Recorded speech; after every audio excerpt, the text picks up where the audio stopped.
तो ये चीज हो गई कि बाकी सारे अभ्यास क्या है, केवल और केवल श्रम कारक है। मतलब आप मेहनत किए जा रहे हो लेकिन आपको कोई फल नहीं मिलेगा जब तक कि आपको मनोमनी अवस्था या आपको समाधि की स्थिति प्राप्त नहीं हो।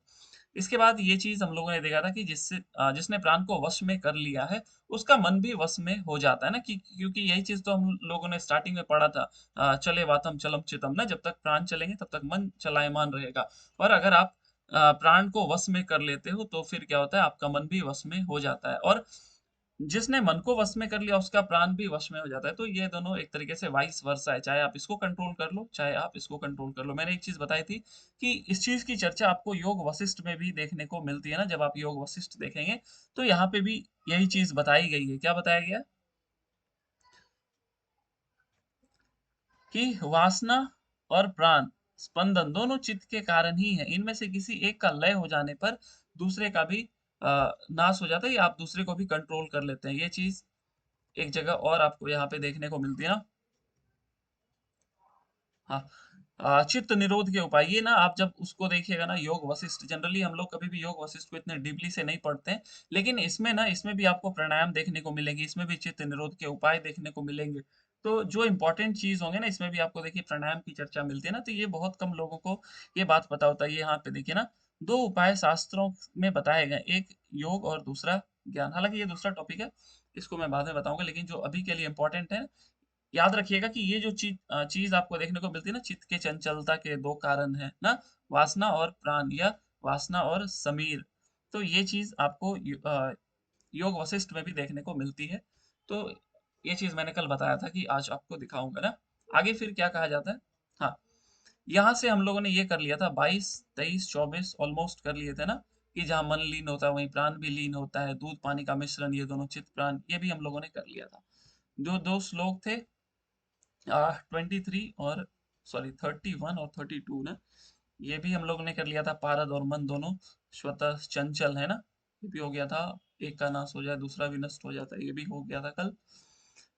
मूर्छित, हाँ ये भी हो गया था। मन की स्थिरता, ये भी हो गई थी, ये भी हो गया था। ये सीक्वेंस आप याद रखिएगा ना, कि इंद्रियों का स्वामी मन है, मन का स्वामी वायु, वायु का स्वामी लय, और लय नाद पर आश्रित है ना। इसी तरीके का एक सीक्वेंस आपको कठोपनिषद में भी देखने को मिलेगा। जब हम लोग उस कठोपनिषद को पढ़ेंगे तो वहां पे समझेंगे, लेकिन अभी के लिए याद रखिएगा कि इंद्रियों का स्वामी मन है, मन का स्वामी वायु, वायु का स्वामी लय, और लय नाद पर आश्रित है। ये भी कर लिया था हम लोगों ने, ये भी कर लिया था।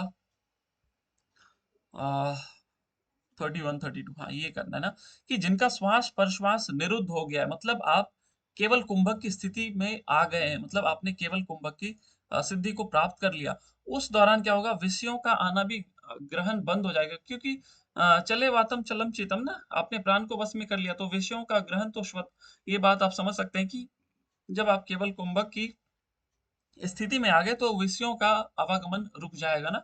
तो ऐसे चेष्टा रहित और विकार रहित साधकों को भी लय की प्राप्ति होती है ना, जब ये दो चीज आपके साथ होंगे।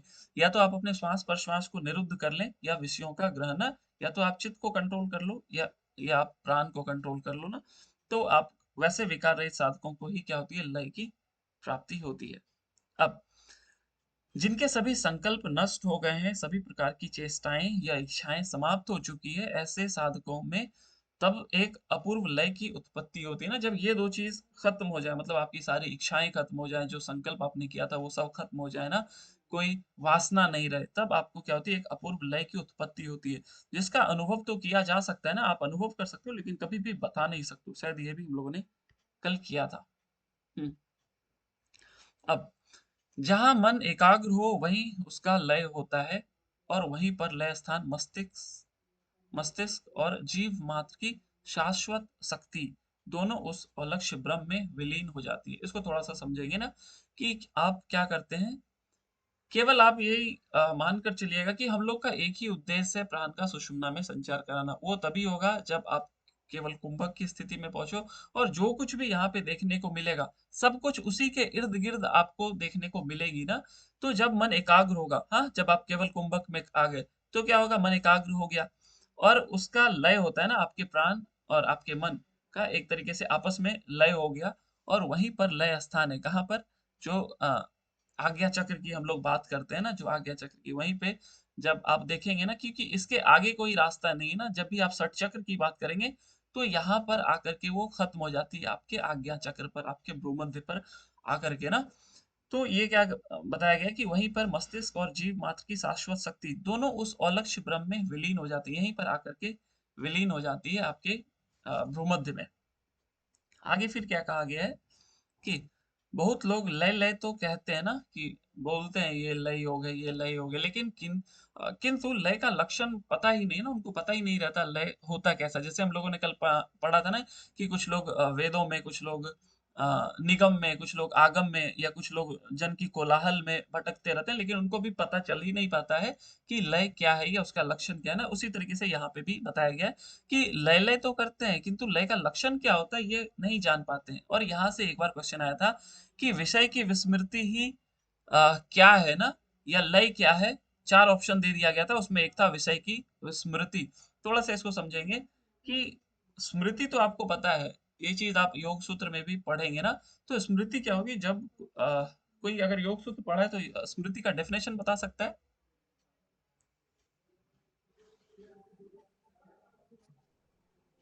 नहीं? अनुभूत विषय संप्रमोश। अनुभूत विषय संप्रमोषा स्मृति। बहुत अच्छा दीपक जी।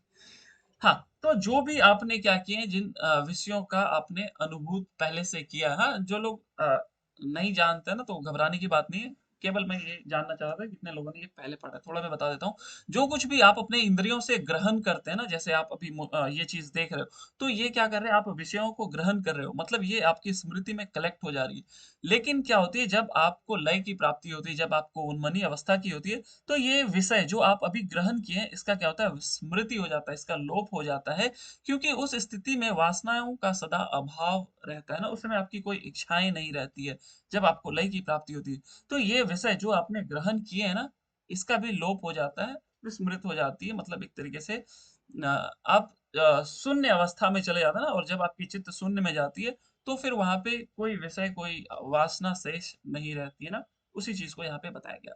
एक और श्लोक ये कल छूटा हुआ था, इस चीज को थोड़ा सा समझेंगे। क्या बोला गया है कि वेद शास्त्र पुराण ना, वेद शास्त्र पुराणानी सामान्य गणिका इव। सामान्य गणिका हम लोग कॉमन वुमन को बोल लेते हैं ना, कॉमन वुमन को बोलते हैं। तो यहाँ पे क्या बोला गया है कि वेद शास्त्र और पुराण क्या है, आम नारी बोल लीजिए ना, कभी कभी इसको कहीं कहीं वैश्या से भी देखने को मिलेगा। तो क्या बोला गया कि वेद शास्त्र पुराण जो है ना, वो सामान्य गणिका है ना, कॉमन वुमेन है, एक वैश्या है, जो सभी जगह क्या अवेलेबल है ना, के समान है। सामान मतलब सभी जगह अवेलेबल है। लेकिन केवल एक सांभवी मुद्रा ही ऐसी है जिसको कि कुलवधु के समान गुप्त बोला गया ना। तो यहाँ पे याद रखिएगा, हम लोग ने त्राटक के लिए एक वर्ड पढ़ा था, कोई बताएगा क्या था? त्राटक के लिए कोई संस्कृत वर्ड था क्या स्पेसिफिक? हार पेट कम। हाँ, हार पेट कम। हार्ट का पेट कम था ना। उसी तरीके से मुद्राओं के लिए कुछ था क्या? गुप्त रखने के लिए बोला था। हाँ, वहां पे जो वर्ड था ना, वो रत्न कंडरम था, ऐसे करके ना। उसी तरीके से ये जब, के समान बोला गया था। हाँ, सोने की पिटारी के समान। और जब यहाँ पे बात करते हैं ना कुलवधु, तो सांभवी मुद्रा कुलवधु, ऐसे करके आपको मैच द फॉलोइंग हो सकता है पूछ ले, तो आपको पता होना चाहिए कि सांभवी मुद्रा को कुलवधु की संज्ञा दी गई है। हालांकि सांभवी मुद्रा की चर्चा तो मिलती है, लेकिन इसको 10 प्रमुख मुद्राओं में इंक्लूड नहीं किया गया ना। टोटल अगर मुद्राएं पूछे तब याद रखिएगा कि 11 है। लेकिन अगर बोले कि तृतीय उपदेश में ना कितने मुद्रा या कुल कितने मुद्राएं आदिनाथ के द्वारा कही गई हैं या बताई गई हैं, तो 10। लेकिन अगर पूछा जाए कुल मुद्राएं कितने हैं, तब 11 हो जाएंगी। ये छोटा छोटा चीज याद रखिएगा। अब ये चीज हम लोगों ने कल पढ़ लिया था कि संभवी मुद्रा क्या क्या है। एक और बात यहाँ पे याद रखिएगा कि जनरली आप जब मेजोरिटी ऑफ टेक्स्ट बुक में पढ़ेंगे ना, तो वहां पे आपको क्या देखने को मिलती है कि जो सांभवी मुद्रा की दृष्टि होती है ना, वो भ्रूमध्य होती है। लेकिन यहाँ पे थोड़ा कंफ्यूजन आपको देखने को मिलेगा कि यहाँ पे नासिकाग्र बताई गई है ना। अभी हम लोग आगे देखेंगे। ये श्लोक भी कल छूट गया था, 38 39। यहाँ पे क्या बताया गया था कि श्री, हाँ देखिए, ये सांभवी मुद्रा के लिए वर्ड श्री यूज किया गया। किसी और अभ्यास के लिए मिला था क्या अभी से पहले श्री? मयूरासन के लिए श्री का यूज किया है। यस, मयूरासन के लिए हम लोग श्री मयूरम या मयूरासन में यूज करते हैं श्री का वर्ड। तो याद रखिएगा, एक और शांभवी मुद्रा के लिए भी किया गया है। तो यहाँ पे क्या बोला गया है कि शांभवी और खेचरी मुद्रा अवस्था और स्थान में भेद होने पर भी शून्य में चित्त के लय का आनंद उत्पन्न करता है। अगर आप इस श्लोक को यहाँ पे देखेंगे ना, इसके पहले वाले श्लोक को एक जगह,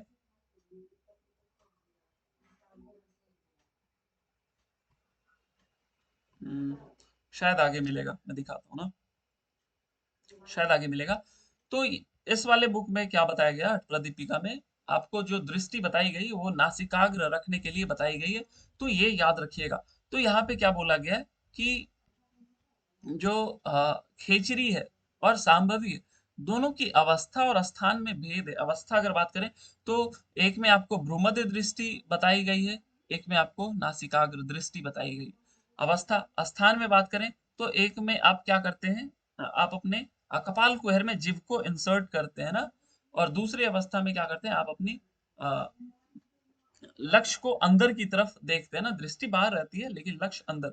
तो अवस्था और स्थान में तो भेद हो गया ना, अवस्था और स्थान में भी भेद है, किसमें किसमें, सांभवी और खेचरी, लेकिन दोनों में क्या होता है, शून्य में चित्त का लय का आनंद उत्पन्न करता है ना। एक और चीज मैं यहाँ पे बताना चाहूंगा कि जब आप क्या होता है कि खेचरी में जीभ को ऊपर लेकर के जाते हैं ना, तो वहां पे जो रसना, जो स्वाद आपके आप महसूस करते हैं, वो क्या होता है, जब आप उस चीज को वो स्वाद अनुभव करते हैं ना, तो वो स्वाद, वो रसना आपके जीभ से होता हुआ आपके शरीर में, आपके ब्लड में जाकर के मिलती है ना। आप जैसे अगर मदिरा का पान करते हैं, तो वो क्या होता है, वो ब्लड स्ट्रीम में जाकर के मिलती है वो चीज, और जिसके चलते आपको अलग अलग एक्सपीरियंस होते हैं। इन द सेम वे जब आप खेचरी का अभ्यास करते हैं, जब वो रसना आपके जीभ से होते हुए आपके शरीर, आपके रक्त में जाकर के मिलती है, जिसके चलते हो सकता है आपको अनेकानेक अनुभव महसूस हो, कुछ ऐसी चीज भी आपको दिखाई दे जो वहां पे नहीं हो, लेकिन आप उस चीज को देखने में सक्षम हो ना। तो ये चीज यहाँ पर बताई जा रही है। और यहाँ पे क्या बोला गया कि चित्त आपके लय का आनंद उत्पन्न करते हैं, मतलब आप परम सुख को जो महसूस करते हैं ना, वो दोनों वही चीज कराती है, चाहे आप संभवी का अभ्यास करें, चाहे आप खेचरी का अभ्यास करें, चित्त के लय का आनंद उत्पन्न करता है, और वह चिदानंद स्वरूप है, वह जो अनुभूति है वह क्या है, चिदानंद स्वरूप। आगे फिर क्या कहा गया है, हाँ, इसमें क्लियर नहीं बताया गया, बस केवल एक जगह नासिकाग्र लिख दी गई है ना। अब देखिए क्या बोला गया, दृष्टि को अंतर ज्योति में लगाकर, मतलब आप अपने भ्रूमध्य में लगाकर भ्रिकुटी को थोड़ा ऊपर उठा के, अपने आईब्रो को थोड़ा सा ऊपर उठाकर, और तब मन में पूर्ण वर्णित एक योग क्रम का ध्यान करने से शीघ्र ही उन्मनी अवस्था होती है। तो यहाँ पे जब आप सांभवी का अभ्यास करते हैं, तो आपको उन्मनी अवस्था की प्राप्ति होती है। इसके पहले भी यही चीज यहाँ पे जो बताया गया था ना, कि चित्त शून्य में लय करता है, वो एक ही चीज हो गई ना।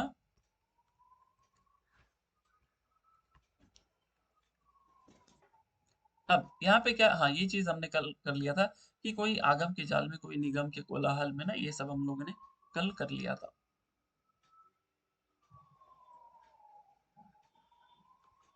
यहाँ यहाँ तक, यहाँ से आज हम लोग करेंगे। क्या बोला गया है कि आत्मचिंतन पिंगला के क्रियाशील रहने पर नहीं होता है ना। अगर आपकी प्राण पिंगला में प्रवाहित होगी, तो कभी भी आप आत्मा का चिंतन नहीं कर पाएंगे, या अगर ईड़ा में उसका प्रवाह होगा, तो भी क्या होता है कि आप आत्मचिंतन नहीं कर पाएंगे। परंतु ईड़ा और पिंगला के निरुद्ध रहने पर ना, कभी भी आत्मचिंतन हो सकते हैं। मतलब अगर आपके प्राण सुषुम्ना में प्रवाहित होंगे, तो कभी भी आप आत्मचिंतन कर सकते हैं।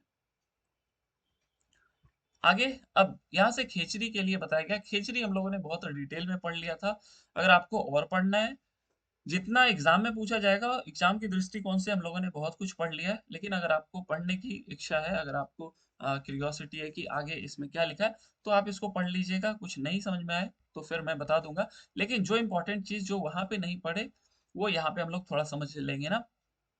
कि यहाँ ये चीज हम लोगों ने पढ़ लिया था ना कि मध्य निरालंब अंतरे, हाँ, व्योम चक्र बताया गया ना, कि खेचरी को व्योम चक्र भी कहा जाता है ना, ये सब चीज हम लोगों ने पढ़ लिया पहले। एक और चीज इसमें हम लोग देखेंगे कि क्या लिखा हुआ है, भ्रू मध्य शिव स्थानम ना, कि भवों के बीच में शिव का स्थान बताया गया है।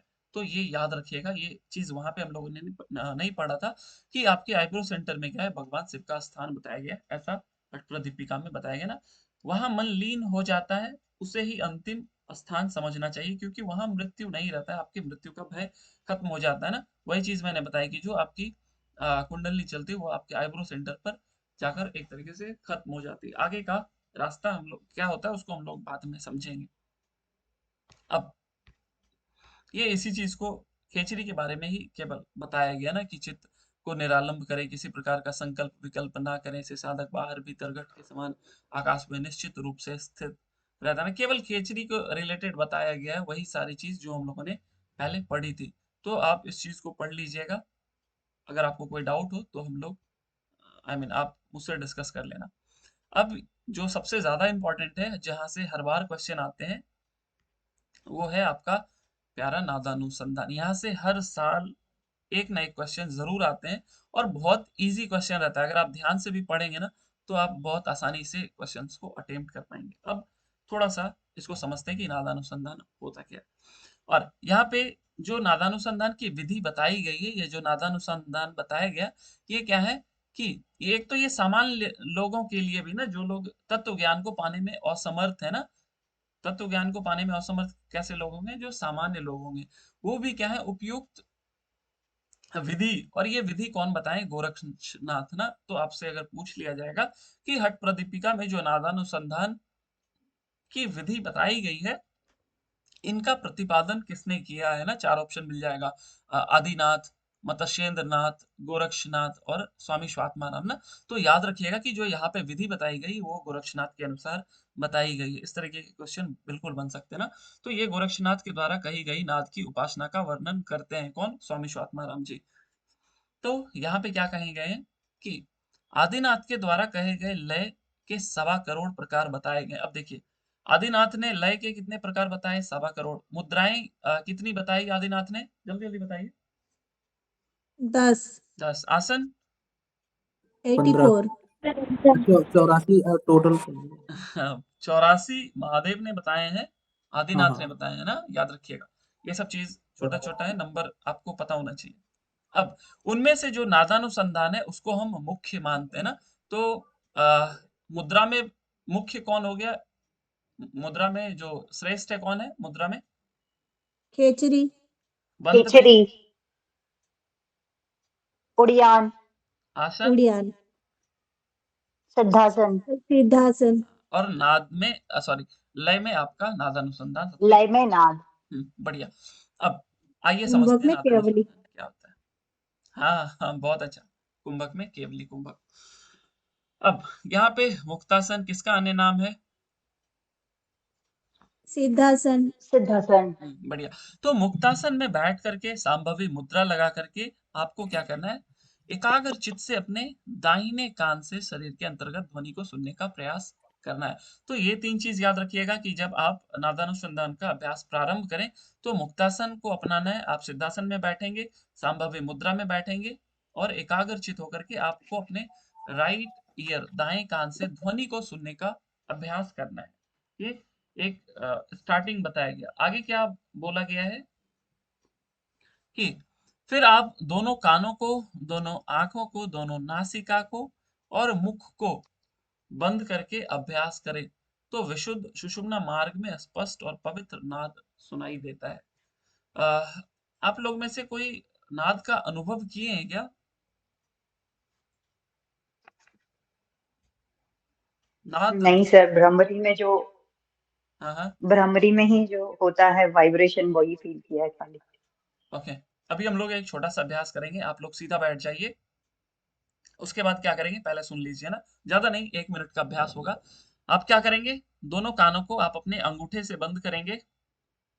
हाँ, दोनों कानों को आप अपने अंगूठे से बंद करेंगे, आंखों को तर्जनी से, नासिका को अपने मध्यमा से, और मुख पर आपकी रिंग फिंगर और लिटिल फिंगर रहेंगी। और श्वास पहले ले लीजिएगा, उसको रोक करके रखिएगा और कुछ सुनने का प्रयास कीजिएगा कि क्या आपको कोई ध्वनि सुनाई दे रही है या नहीं ना। तो लंबी गहरी श्वास लेते हैं, कान को अंगूठों से बंद कीजिए, आंख को अपने इंडेक्स फिंगर से, नाक को मिडिल फिंगर से, मुख को अपने रिंग फिंगर से, और श्वास को रोक करके रखेंगे 10 सेकंड 15 सेकंड, जितनी देर रखते हैं रख सकें, और सुनने का प्रयास कीजिए। 1 मिनट दूंगा, ज्यादा समय नहीं दूंगा।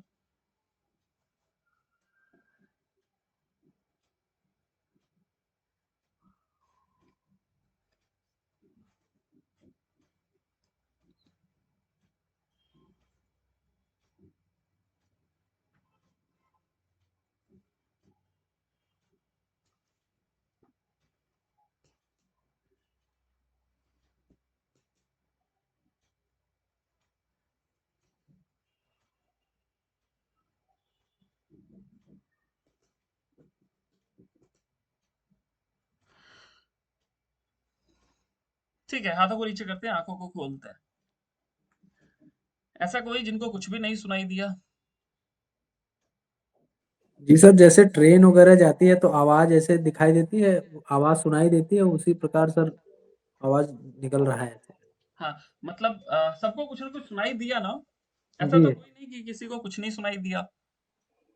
हाँ सर। सुनाई दिया ना? हाँ। और ये ध्वनि बाहर से नहीं आती है। नाद को थोड़ा-सा समझिए ना, मैंने पिछले अभ्यास में बताया था ना कि नाद क्या है, आपकी जो वाइब्रेशन का एकदम जो सबसे छोटी इकाई बोल लीजिए ना, ध्वनि, जो शब्द है, जो अ, साउंड है, उसकी छोटी इकाई नाद है ना, तो जब शब्द होते हैं, शब्द क्या होता है, 2 चीज़ के टकराने से निकलता है। आप कोई भी आवाज़ सुनते हैं बाहरी जगत में, तो जब तक 2 चीज़ें टकराएँगी नहीं, आप नहीं सुनेंगे। जैसे मैं बोल रहा हूँ, तो यहाँ पे भी 2 चीज़ें ना, मेरे जीभ, मेरी वोकल कॉर्ड आपस में टकरा रही हैं, तभी आप तक आवाज़ पहुँच रही है। लेकिन जब आपको नाद सुनाई देती है, कोई ऐसी ध्वनि सुनाई देती है, वहाँ पे टकराती कुछ चीज़ नहीं है, वो ध्वनि आप अपने आप से सुन सकते हैं, उसको आप नाद समझिए ना।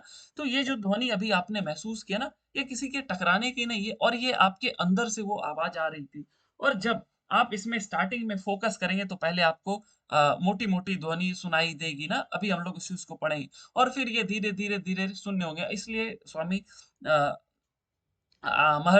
महर्षि गोरक्षनाथ बोलते हैं ना कि जो आम आदमी है ना, सामान्य जन के लिए भी यहाँ पे लिखा गया ना कि जो लोग सामान्य है ना, सामान्य लोगों के लिए भी उपयुक्त ये अभ्यास है। आप इसमें भी अ, ये अभ्यास करके एक तरीके से अपने मन को लय कर सकते हैं ना। हालाँकि इसमें बहुत प्रैक्टिस चाहिए होगी, क्योंकि जब तक आप केवल कुंभक नहीं करोगे श्वास को, आप ज़्यादा देर तक रोक ही नहीं पाएँगे। आपको स्वतः इच्छा होने लगेगी श्वास लेने की, तो आप फिर अभ्यास बंद हो जाएगी ना। लेकिन अगर आप केवल कुंभक की स्थिति में पहुँच जाओ, जब आप प्राणायाम करो कि आप अपने श्वास को 2 मिनट, 4 मिनट, 5 मिनट आप अपने कुंभक को लगा सको ना, तो उस नाद की ड्यूरेशन लंबी होगी। तो फिर उसमें पहले तीव्र ध्वनि सुनाई देगी, फिर धीरे-धीरे मध्यम, फिर धीरे-धीरे सूक्ष्म ध्वनि सुनाई देगी ना। तो इस चीज़ को आप समझ सकते हैं यहाँ से। अब यहाँ पे 4 अवस्थाएँ बताई गई हैं। हम लोगों ने अब तक पढ़ा क्या था कि कुंडलिनी ऊपर की तरफ सुषुम्ना में ऊपर की तरफ चढ़ेंगी ना, तो यहाँ पे 4 अवस्था बताई गई है कि जब आपको कैसे पता चलेगा कि आप किस अवस्था में पहुँचे हैं ना, उसके क्या सिंबल होंगे। जैसे आपने नाड़ी शुद्धि के चिन्ह पढ़े, आपने हठ सिद्धि के चिन्ह पढ़े, आपने हर एक अभ्यास का एक अपना चिन्ह होता है ना, हठ सिद्धि के जैसे पढ़े ना, उसी तरीके से आपको आप सही डायरेक्शन में बढ़ रहे हैं कि नहीं, आपकी कुंडली ऊपर जा रही है कि नहीं, उसके लिए 4 अवस्था का यहाँ पे वर्णन किया गया। तो 1 सेकंड।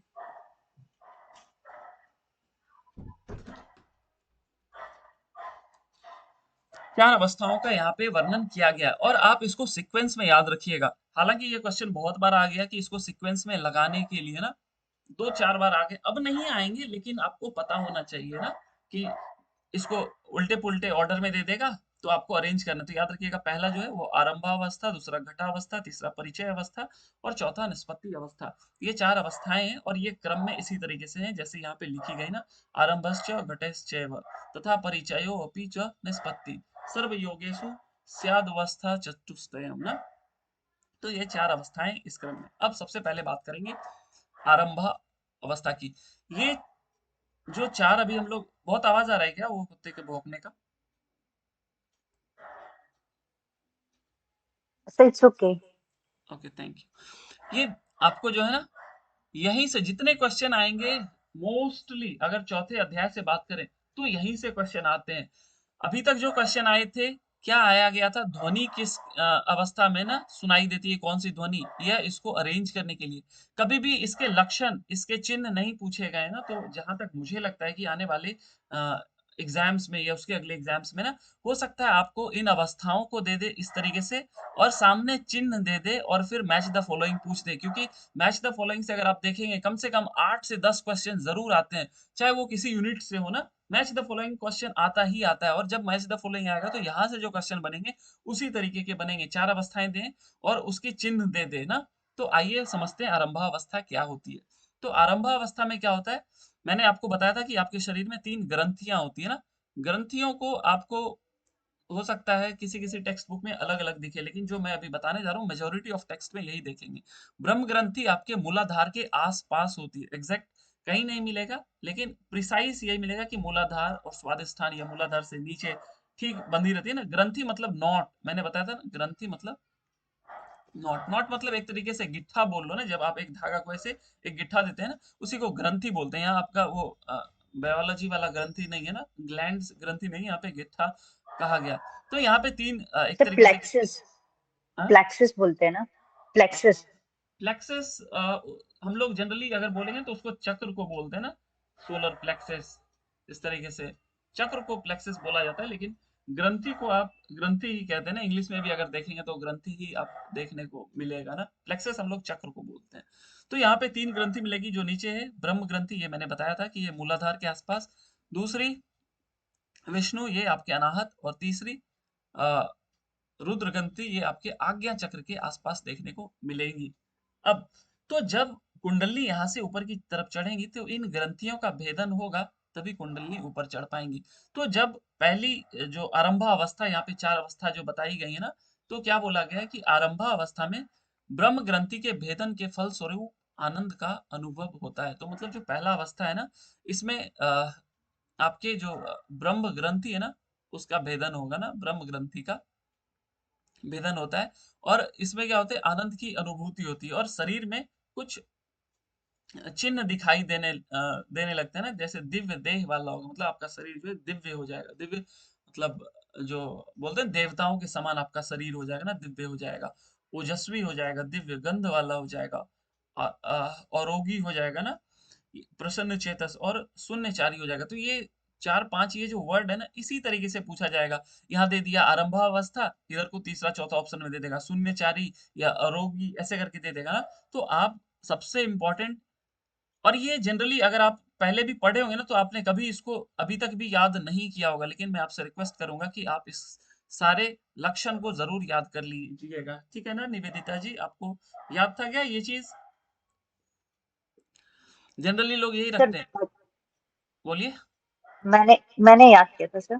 हाँ, बहुत अच्छा। अगर याद किए तब तो बहुत अच्छी बात है ना, क्योंकि जब मैं मॉक बनाऊंगा तो पहले मैं इनडायरेक्टली हिंट दे देता हूँ कि आप क्वेश्चन देखकर घबराइएगा नहीं ना।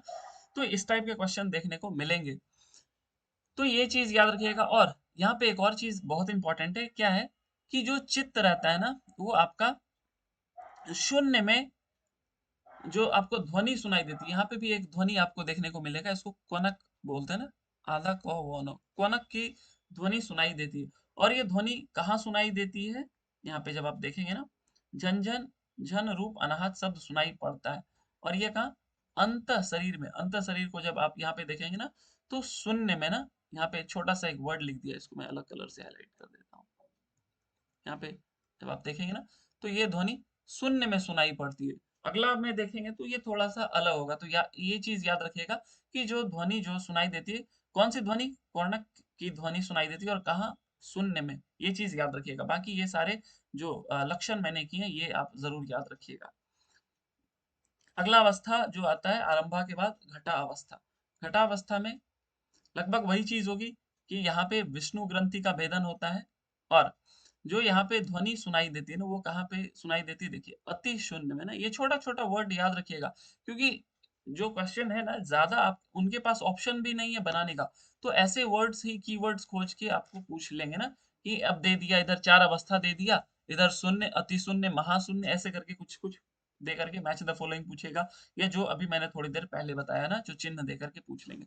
तो यहाँ पे क्या बोला गया कि दूसरी अवस्था में क्या होता है, विष्णु ग्रंथि का भेदन होता है। और तब अति शून्य जो अभी मैंने बताया, अर्थात अति शून्य को यहाँ पे कपाल कुहर भी कह दिया गया। तो याद रखिएगा कि अति शून्य को कपाल कुहर भी आप समझ लें, क्योंकि आपने देखा था ना कि जब हम लोग पथ्य आहार देखा था, तो उसमें मेघनाथ भी एक दे दिया गया था, पंच शाक वाले में ना। और ऑप्शन जब आपको दिखाया था मैंने वो क्वेश्चन, तो उसके ऑप्शन में भी एक मेघनाथ था ना। तो आप अगर ग्रंथकार द्वारा लिखे गए वर्ड्स को नहीं याद रखेंगे ना, तो हो सकता है आपको थोड़ा डिफिकल्ट हो जाए ना, क्योंकि क्वेश्चन सेट करने वाला जरूरी नहीं है कि उसने पूरा जेआरएफ क्लियर किया ही होगा ना।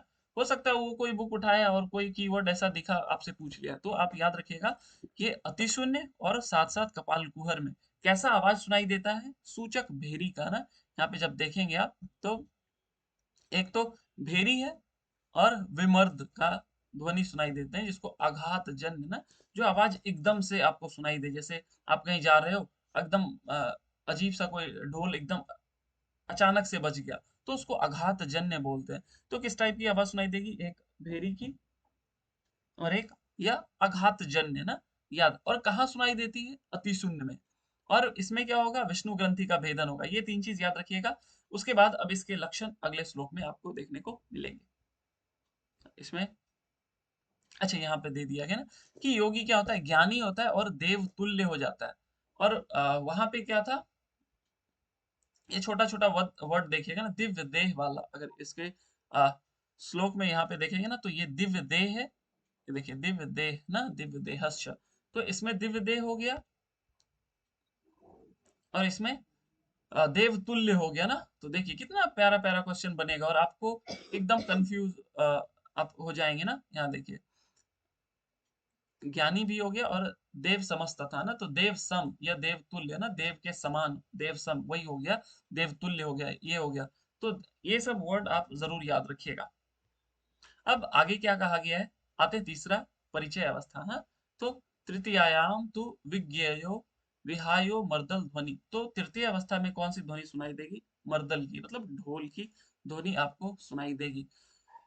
इसमें किसी सर ग्रंथ ये का क्वेश्चन दिसंबर में पूछा है ये वाला।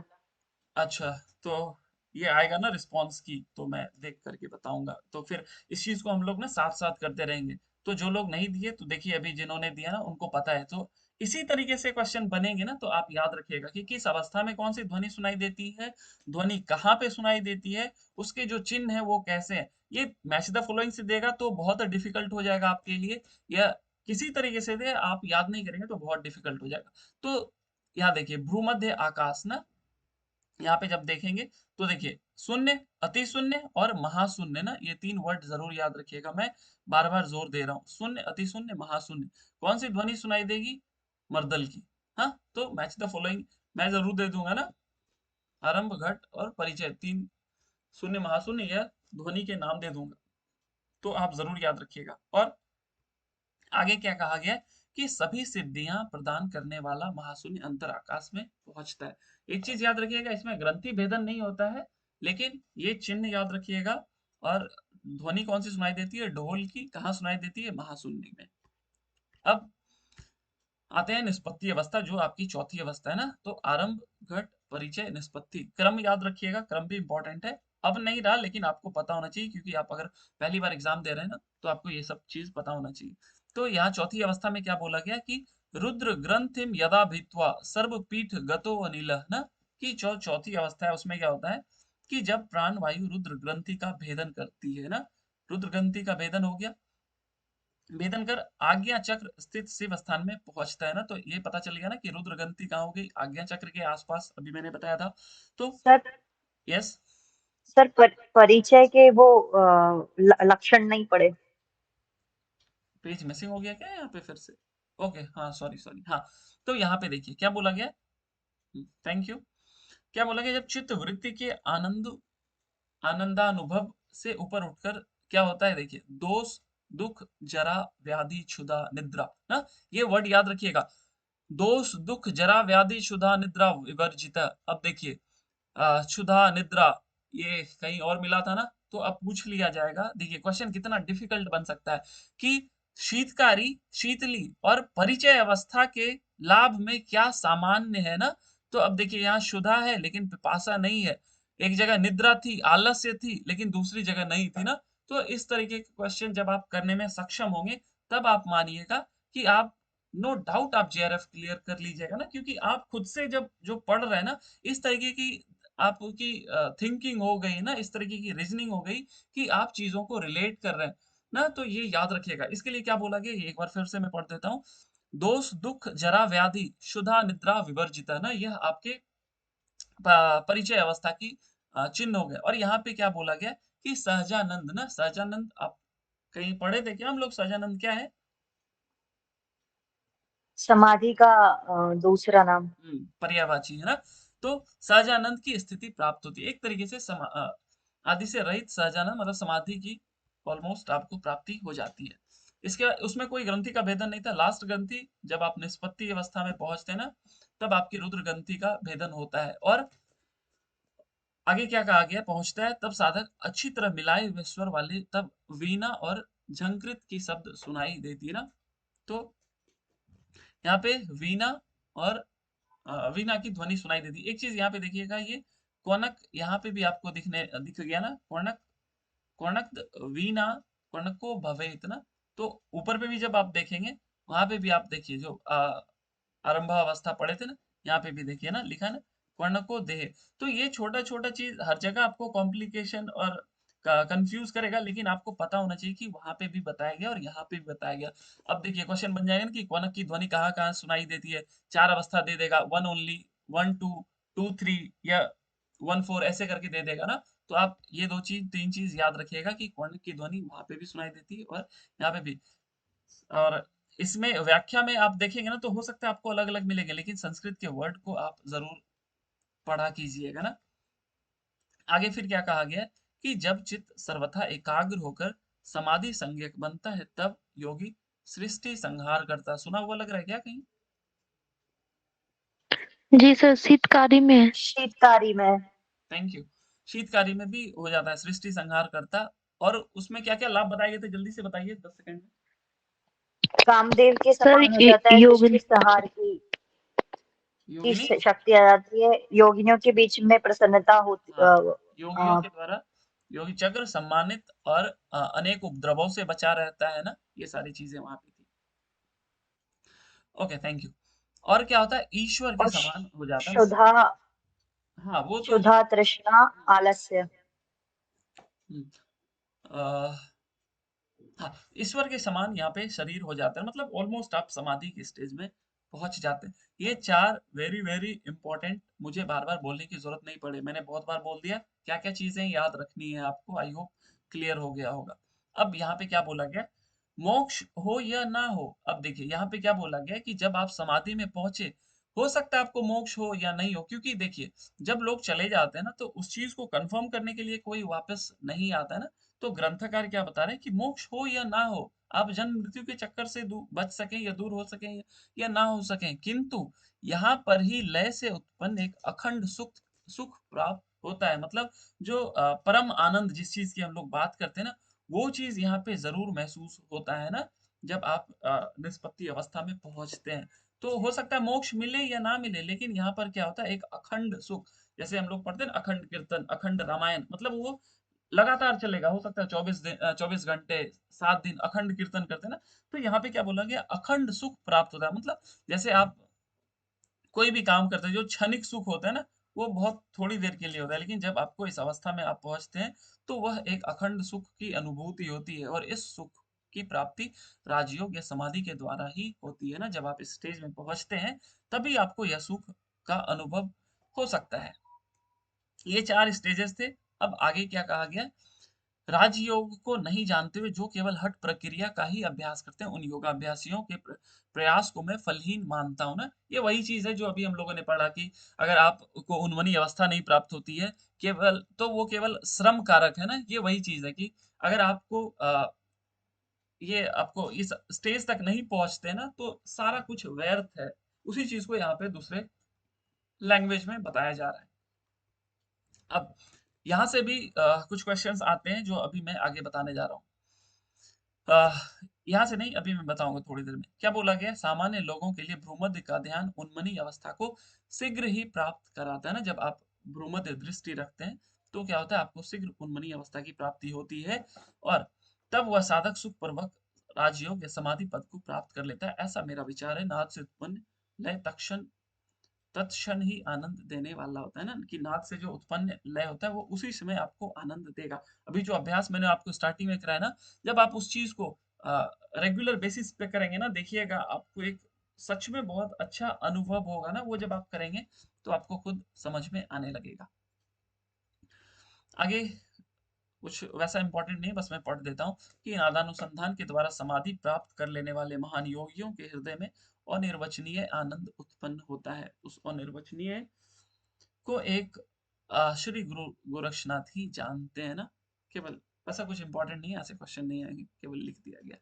अब अ, एक और चीज यहाँ पे बताया गया है कि जो अभी मैंने आपको छोटा सा अभ्यास करना कि दोनों हाथों से कानों को बंद कर देने पर जिस ध्वनि को साधक सुनता है उसमें चित्त को तब तक स्थिर करना चाहिए जब तक कि पूर्ण स्थिरता की प्राप्ति ना हो जाए ना।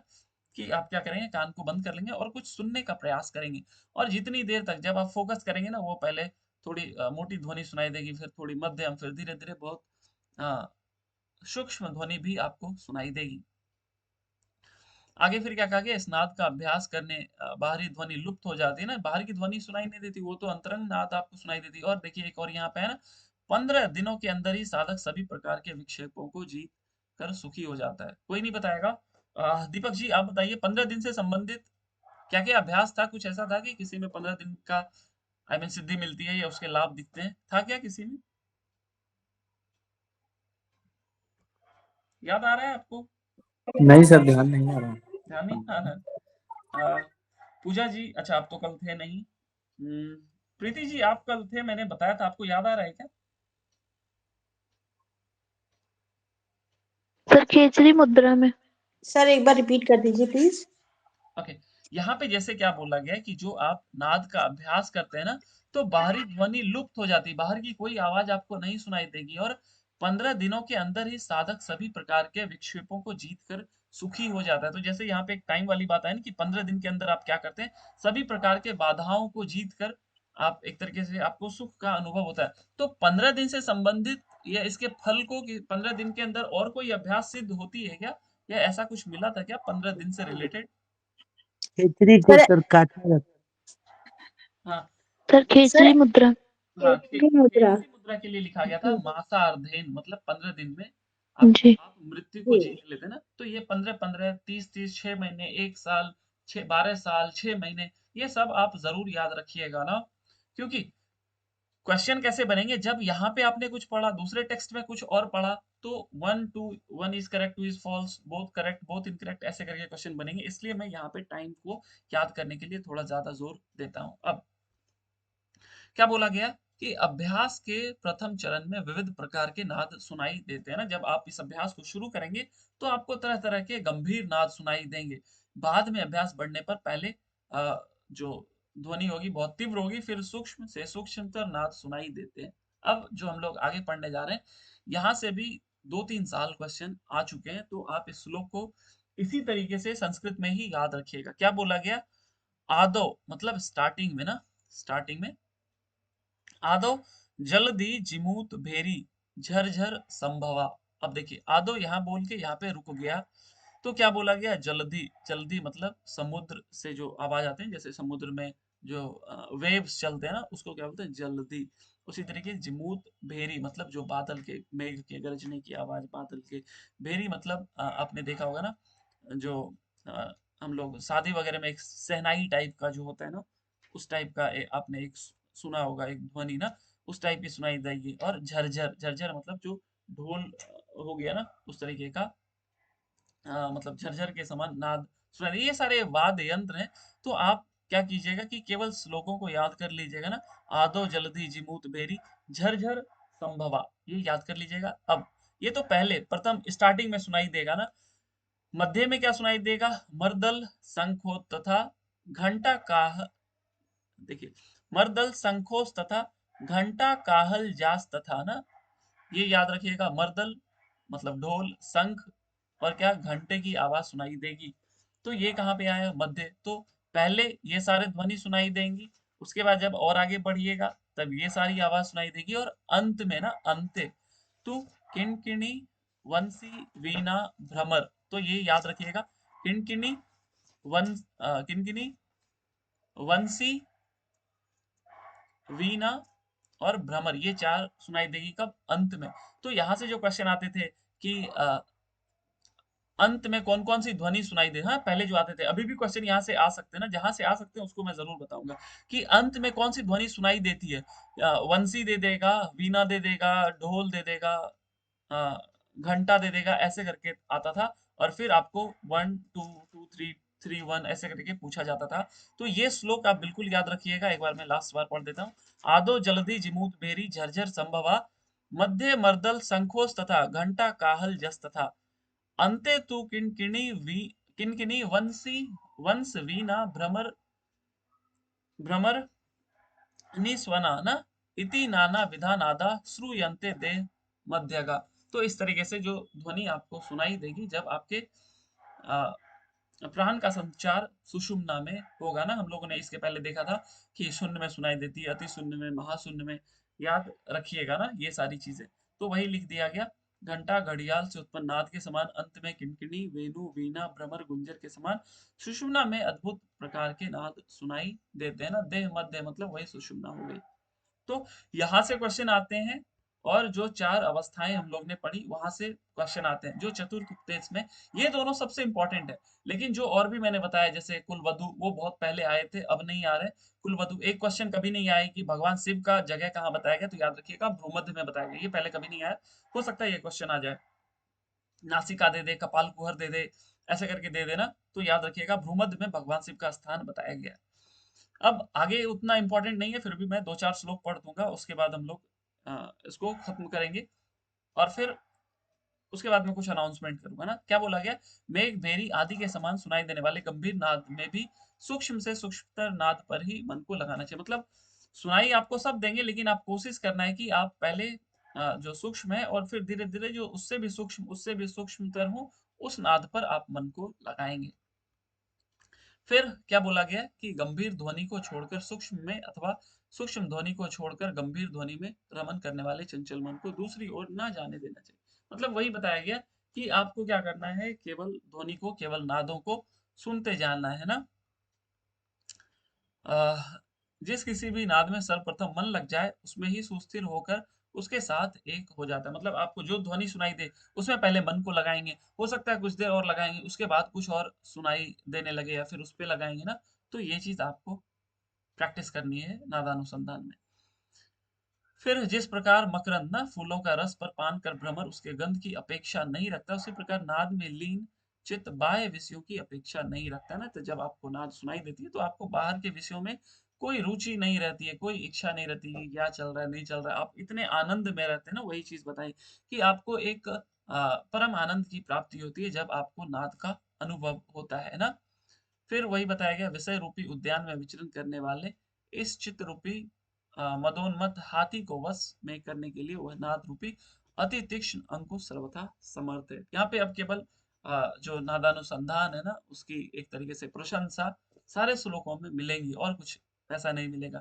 जिस प्रकार पंख विहीन पक्षी अनिर्वाय रूप में स्थिरता को प्राप्त होता है, उसी प्रकार नाद रूपी बंधन से बंधा मन चंचलता को छोड़ स्थिरता को प्राप्त करता है ना। तो ये सारे आप श्लोक पढ़ लीजिएगा, ज्यादा नहीं, 10-20 और हैं। केवल नाद की चर्चा ही करेंगे, लेकिन जो इंपॉर्टेंट थे वो सारे मैंने बता दिया ना। जो चीज अब तक हम लोग पढ़ा उसी को केवल और केवल कंक्लूड किया जा रहा है, और एक से एक संज्ञा दे करके आपको बताया जा रहा है कि जब मन रूपी पारद मतलब जो पारा मैंने कल बताया था, नाद रूपी गंधक के प्रभाव से चंचलता को छोड़कर स्थिर हो जाता है, तब वह निरालंब व्योम में विचरण करता है। ये थोड़ा सा देख लीजिएगा कि व्योम में वो विचरण करता है ना। व्योम से कुछ और पढ़ा था क्या, व्योम याद आ रहा है किसी को? खेचरी को व्योम चक्र, हाँ गोपाल बढ़िया। गौहर। हाँ खेचरी को हम लोग व्योम चक्र बोलते हैं। जो लोग को याद नहीं है वो लोग जरूर याद रख लीजिएगा। आगे याद है देखते सर तीसरी को। हैं। चलिए अच्छी बात है, याद है तो। अगर याद नहीं है तो आपको पता होना चाहिए कि खेचरी को हम लोग व्योम चक्र या व्योम से भी संबोधित करते हैं। मन रूपी सर्प नाद के श्रवण से शीघ्र ही सब कुछ भूलकर एकाग्र हो जाता है और कहीं भी इधर उधर नहीं दौड़ता है ना। अगर आपका मन एक बार नाद में लग गया तो फिर इधर उधर वो नहीं भटकेगा। यही सारी चीज आगे आपको देखने को मिलेंगी। आगे उतना इंपॉर्टेंट नहीं है, जो इंपॉर्टेंट था मैंने बता दिया। आप इसको पढ़ लीजिएगा, और जो अभी टेक्स्ट बुक मैं पढ़ा रहा हूँ ना इसको भी मैं भेज दूंगा। आई होप आपको क्लियर हो गया होगा कि क्या गलती उस टेक्स्ट बुक में थी ना, क्या श्लोक कहाँ पे मिसिंग थे। एक दो बार रिपीट हो गया था, तो आप इस वाले को देख लीजिएगा तो आपका थोड़ा टाइम बचेगा। वहां पर 5-6 श्लोक मिसिंग था, मतलब मिसिंग नहीं था, इधर उधर हो गया था। इस वाले पीडीएफ में वो सबको मैंने अरेंज कर दिया है, तो आप देख लेना। हाँ ठीक है ना, वही सब कुछ है। नाद रूप में जो कुछ सुनाई देता है वह केवल शक्ति ही है, और उसका लय ही निराकार तत्व है जो वही परमेश्वर है। हठ और लय की सभी क्रियाएं राजयोग की प्राप्ति के लिए होती है ना। ये चीज तो पहले ही बताया गया था कि हठियों का उद्देश्य केवल और केवल राजयोग की प्राप्ति है ना, हठ और लय। तो यहाँ पे देखिए एक और चीज पता चला, लय योग का भी जो है ना, वो केवल और केवल उससे भी राजयोग की प्राप्ति ही होती है।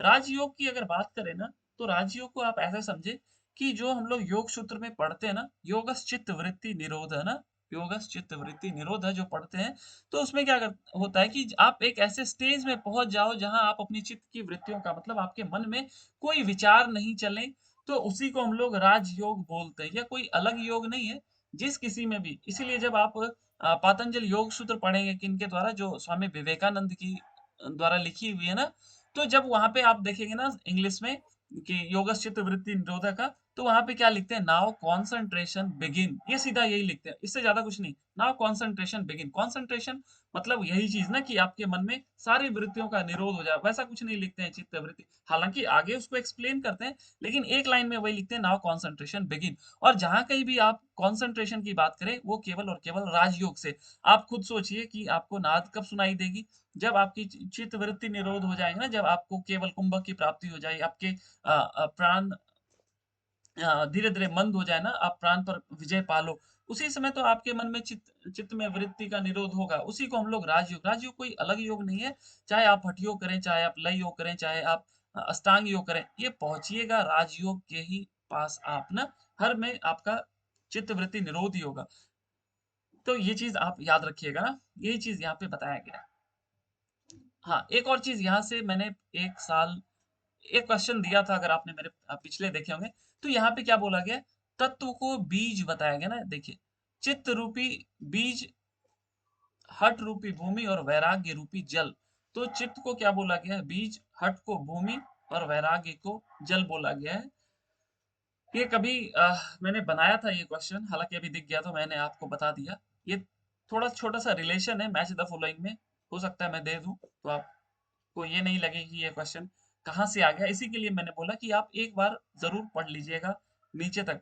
वैसा कुछ इंपॉर्टेंट नहीं था, इसलिए मैं इसको ज्यादा डील नहीं करूंगा, क्योंकि आज हम लोगों का ये हठ प्रदीपिका का लास्ट क्लास है ना। आगे वही बोला गया, सदा सर्वदा नाद अनुसंधान के अभ्यास से पाप समूह नष्ट हो जाते हैं और चित्त और प्राण निश्चित रूप से उस निरंजन पद में विलीन हो जाते हैं। केवल और केवल अब नादानुसंधान की जो इम्पोर्टेंस है ना, जो उसकी खूबसूरती है, उसी की चर्चा अब केवल यहाँ पे की गई है। आई होप आपको हर एक चैप्टर्स बहुत अच्छे से समझ में आए होंगे। अगर कुछ नहीं समझ में आया होगा तो आप कल के क्लास में पूछ सकते हैं। और अब तक हम लोगों ने 25 क्वेश्चंस का एक छोटा सा क्विज किया था। 2 दिन के बाद, मतलब आज कितना तारीख हो गया, 3, 4, 5, 5 जैन को आपको एक क्विज मिलेगा, जिसमें कि ऑलमोस्ट, कोई कुछ कह रहे हैं? 50 क्वेश्चन का रहेगा। यस, 5 जैन को एक क्विज मिलेगा जिसमें आपको 50 क्वेश्चन, और ये हो सकता है ज्यादा भी हो जाए, ये हो सकता है 60 भी हो जाए, 70, लेकिन मिनिमम 50 होंगे। और आप कोशिश कीजिएगा कि बिना पढ़े टेस्ट को नहीं देने का, ये मैं बार बार बोलता हूँ, क्योंकि आपको वैसे क्वेश्चन नहीं मिलेंगे जैसा आपने प्रीवियस ईयर में देखा था कि देखता चला गया, हाँ इसका ये हो गया, इसका ये हो गया। नहीं, अब जो क्वेश्चन आपको मिलेंगे उसमें वाकई में आपको समय लगेगा। तो आप बिना पढ़े क्विज देंगे तो आप खुद डिमोटिवेट हो जाएंगे। ये चीज मैंने पहले भी बताई थी। अगर आपने उन 25 क्वेश्चंस को नहीं किया है तो आप जाकर के कर लेना। कैसे करना है मैं अभी बता देता हूँ आपको। एक बार फिर से व्हाट्सएप ग्रुप पे एक लिंक भेजूंगा, वहां पर जाकर आप साइन अप करना, और जब आप साइन अप करोगे तो वहां पे जैसे आप नेट का एग्जाम दे देना, उसी तरीके से क्वेश्चन आएंगे। टोटल 25 क्वेश्चन रहेंगे, 20 मिनट की क्विज होगी। आप कोशिश करना कि 25 मिनट, आई मीन 20 मिनट जब आपके पास हो तभी बैठना, और बिना पढ़े मत बैठना। और कोई क्विज को बीच में पॉज नहीं करेंगे ना, इतना समय निकाल सकते हैं कि आप 20 मिनट निकाल करके टेस्ट दें। तो आपको लिंक में एक बार और भेज दूंगा व्हाट्सएप पे, जिन्होंने नहीं दिया है साइन अप कीजिएगा। साइन अप करेंगे, आपके सामने वो डैशबोर्ड आएगा, उस पर करेंगे स्टार्ट टेस्ट, तो वो 25 क्वेश्चन आ जाएंगे, मतलब एक बाय एक करके क्वेश्चन आएंगे। ऊपर टाइमर चलेगी 20 मिनट की, और बिना पढ़े टेस्ट को मत दीजिएगा। 5 तारीख को आपको क्विज मिलेगा 50। तो ये 2 दिन, कल और आई मीन आज रात, कल पूरा दिन, परसों का आधा दिन आप पढ़ेंगे, और जितना मैंने पढ़ाया उसी से क्विजेज रहेंगे। कल आपका घेरंड संहिता स्टार्ट होगा। हाँ, तो अगर आप को दिन में समय मिल जाता है, तो मैंने 2-3 वीडियोस डाले हैं घेरंड संहिता के, तो आप उसको पढ़ लेना। आई मीन यूट्यूब पे वीडियोस डाले हैं, आप उसको देख लेना ताकि जब यहाँ पे क्लास में आओ तो आपको पता रहेगी कि क्या चीज़ हम लोग पढ़ने जा रहे हैं ना। तो अगर आप उन वीडियो को देखेंगे तो कुछ क्वेश्चंस रहें, आपको अगर कोई डाउट हो तो वो पहले अगर इकट्ठा होगा ना तो आपको पढ़ने में भी अच्छा लगेगा। ज़्यादा बड़ा वीडियो नहीं है, घंटों-घंटों का नहीं है। एक आध 2 वीडियो आधे घंटे के हैं, एक 10 से 12 मिनट की है ना, तो ऑलमोस्ट डेढ़ घंटे की वीडियो है। अगर आपने नहीं देखा है तो ज़रूर देख लेना, अगर आपके पास समय है तो। अगर आपने देख लिया तो आप अपने बुक को पढ़ लीजिएगा, क्योंकि जब आप पढ़ कर के क्लास को पढ़ कर के क्लास में आते हैं ना, तो आपकी रुचि रहती है, आपको खुद ही बहुत अच्छा लगता है। तो याद रखिएगा 5 जैन को क्विज़ होगा 12 बजे के बाद, वो फिर मैं लिंक भेज दूँगा ग्रुप में, बिना पढ़े टेस्ट को नहीं देना। कोई डाउट है आपका तो आप पूछ सकते हैं, कल से हम लोग गारंटी संहिता स्टार्ट करेंगे। सर एक सर क्वेश्चन एक था ये। रिक्वेस्ट है, यस, बताइए। जो पुरानी क्विज है उसमें आप री अटेम्प्ट वाला ऑप्शन रखिए ताकि हम उसको फिर दोबारा भी दे पाए। जो अभी हम लोगों ने किया था। जी सर, जो अभी 25 वाला दिया था उसमें एक बार कर दो तो फिर आप दोबारा नहीं दे सकते अभी तो। हाँ, हाँ, हाँ, तो हाँ। आप इस तरह से ओपन रखिए क्विज को so that we can attempt again. अच्छा ठीक है। जी सर। ठीक है, मैं आप लोगों के अटेम्प्ट बढ़ा दूँगा ना, जिन्होंने कोर्स को परचेज़ किया है, आप लोगों की अटेम्प्ट बढ़ा दूँगा। लेकिन जिन्होंने नहीं किया ना, वो एक ही अटेम्प्ट दे पाएँगे ना। और ये जो हठ प्रदीपिका की क्विज़ अभी होगी, केवल यही फ्री रहेंगी, बाकी सारे जो जिन्होंने एनरोल कर लिया है, केवल क्विज़ेज़ उन्हीं के लिए रहेंगे ना। और वो आप कितनी बार भी दे सकते हो। और उसमें एक और चीज़ आपको देखने को मिलेगी, वहाँ पे आप साइन अप ज़रूर कर देना। और जब आप साइन अप करोगे ना, तो अभी तक जितने पेपर हुए हैं ना, 18 से लेकर के 23 जून तक के, उसके भी आपको वहाँ पे क्विज़ेज़ देखने को मिलेंगे। मतलब प्रीवियस ईयर को मैंने एज़ ए मॉक बना कर के दिखाया ना, मैं एक बार दिखा देता हूँ ना।